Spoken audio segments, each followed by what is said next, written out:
everything. I think the biggest key as a leader. Good morning. I was just listening to me some Andy Frisella.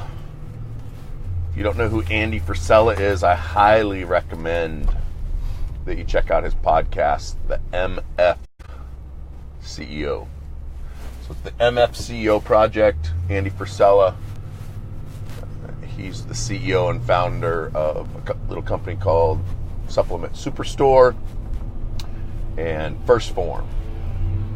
So he does 2 podcasts a week, and today his podcast was on building culture. Now, a lot of these guys on Instagram and Facebook and YouTube, they're teaching theories, they're teaching, what they read out of a book, or they're just trying to sell you a system that they've never actually applied. That's the difference with Andy Frisella and the MF CEO Project. Last year they did $170 million in sales. The dude teaches what he does every day. He applies it. But anyway, hey, what about the topic of today's Facebook Live? And that is millennials are paying off their debt faster than any other generation right now.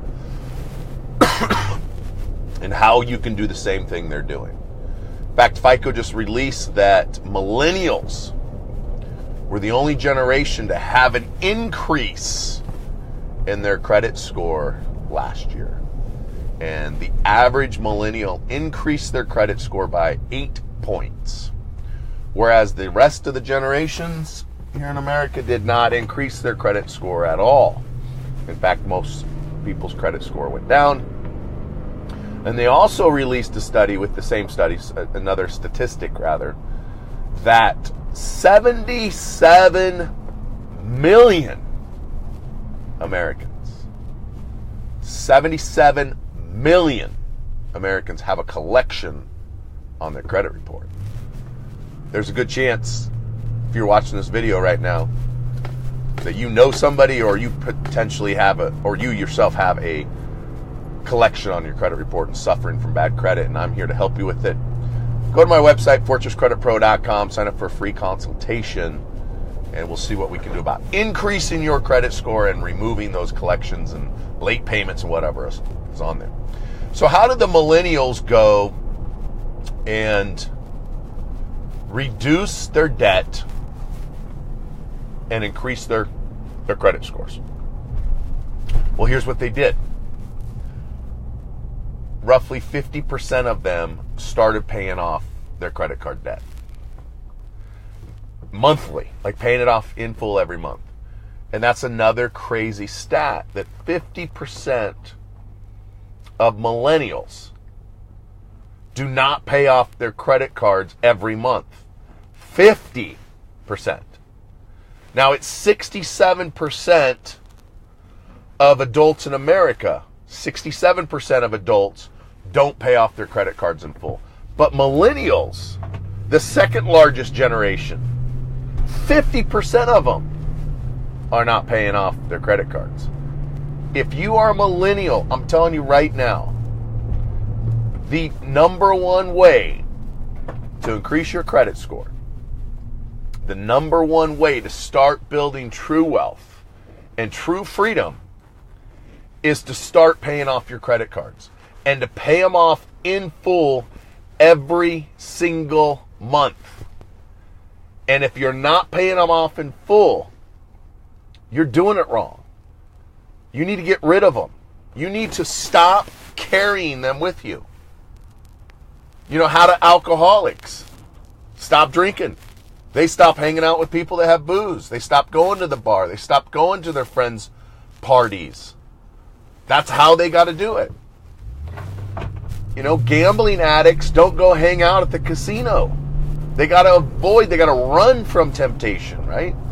So if you find yourself in that position that you are not paying off your credit cards every month, then stop carrying them.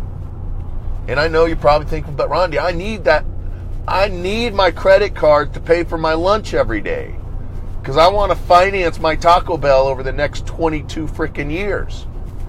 And yes, I've had that conversation with clients before. Surprisingly, more than one time with more than one different person. But people are financing their Taco Bells and their Burger Kings and their Chipotles and their Starbucks, because if you're buying that stuff with a credit card and not paying it off in full, you're financing it. So if you can't stop using the credit card, stop carrying it. Now, notice, I said stop carrying it. I did not say cut it up and throw it away. I did not say close the credit card. I said stop carrying it. Because if you close the credit card, it's only going to make things worse. It's only going to drive your credit score down. It is not going to help you. And then it's going to make you be in debt even longer.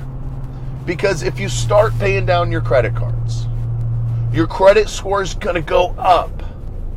And then this magical thing happens when your credit score goes up. And that is, these credit card companies start sending you balance transfer checks. Now, how can you use a balance transfer check?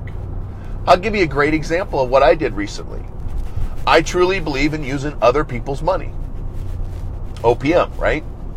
And I needed to buy about $25,000 to $30,000 worth of TV studio equipment. So I bought a 4K camera, I bought professional lights, I bought a professional teleprompter.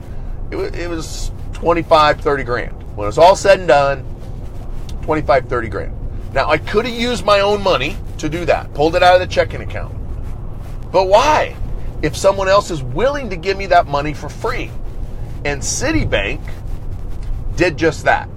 They sent me 3 checks with a letter saying, hey, you qualify for balance transfer up to $30,000. So I took out my little pen and I wrote myself a check for $29,300 because there was like a $700 transfer fee, right? So it's not free, but if you can get 30 grand for $700 over 18 months, dude, that's free money. So that's what I did. I used that to pay for my 4K camera, my teleprompter, my studio green screen, and all the other stuff that come along with it. And you guys will start seeing the fruits of that here pretty soon, now that my pneumonia is almost gone. Now, what I'm getting at with that is this. If you're in debt and you have credit card debt and you start paying your credit card debt down, your credit score goes up. When your credit score goes up and your balances go down, these credit card companies start sending you balance transfer checks. And you can take those balance transfer checks at 0% interest, many of them at 18, sometimes 2 years with 0 interest. You take that balance transfer check and you pay off your credit cards. You pay off the lowest credit card first, and if you have enough money, you pay off the second one and the third one and the fourth one and whatever it is. You do not pay off the highest interest rate credit card. You pay off the smaller cards first. And the reason that you pay off the smaller cards first is that gives you a victory. You score a field goal, right? Maybe it's not a touchdown. You didn't win the Super Bowl, but you scored a field goal. And it's a little victory, and that little victory goes a long ways. The other thing it does is it takes 1 or 2 or 3 minimum payments off of your budget, which I don't believe in, by the way, but it takes a couple payments off that you now can apply to another credit card. So by paying your credit cards down, it increases your credit score. It's going to increase the likelihood of you getting a balance transfer check. You can use that balance transfer check then to pay off another one of your bills. Now, I've had people ask, should I use the balance transfer checks to pay off a car because they don't have any credit card debt anymore? And I think you should. I mean, you got to be disciplined here. But you can take a balance transfer check. You can pay down your car by 10 grand, right? And so that helps you pay off the car faster. And by the time that interest rate is going to kick in, you should have got another balance transfer check, and you do the whole thing over again. And you strategically do this. But here is a little bit of advice. Sorry, the road was a little rough there. Here's a little bit of advice. If you do this, you cannot continue to use those credit cards. They are off limits to you. If you're doing the balance transfer game in an attempt to pay your debt off, you cannot continue to use the cards because you're going to do what most people do. You're going to max them out again because you start getting comfortable and you start having less bills every month. So by having less bills, you start spending more money. You cannot do that. So if you're going to use the balance transfer checks, you stop using the cards and you do this until it's completely paid off. And this is going to raise your score. Every month when you start making those payments, your score is going to continue to go up. And every 10% that you pay down on your credit cards, your score should increase by about 10 points a month. So every 10% you pay down overall, your score should go up about 10 points a month. So if you're 100% utilized or maxed out, by the time you get done, you should see a 100-point increase, potentially even more, because it's going to take you out of some high-risk scorecards that FICO has you in because you have high credit limits or high utilization rates. So back to the title, which is how the millennials are paying off their debt. The millennials are the second largest generation on the planet versus the baby boomers, but they are decreasing every day due to age.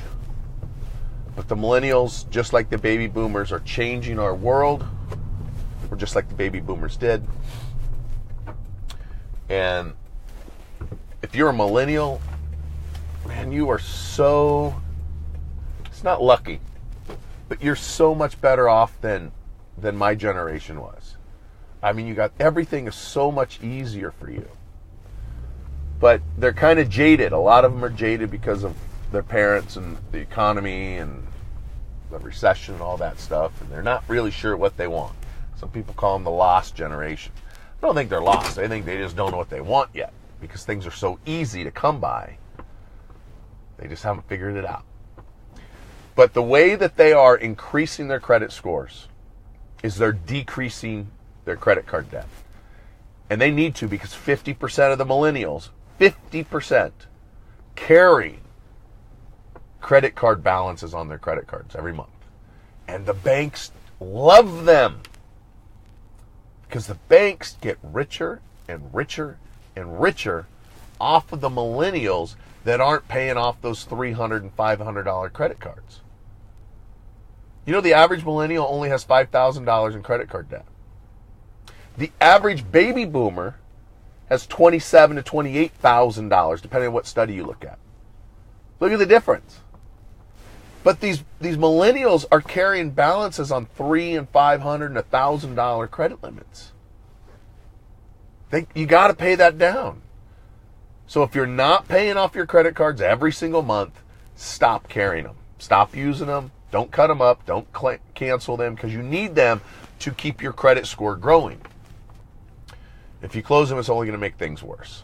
So I hope you enjoyed today's little credit tip. I appreciate you. See you later.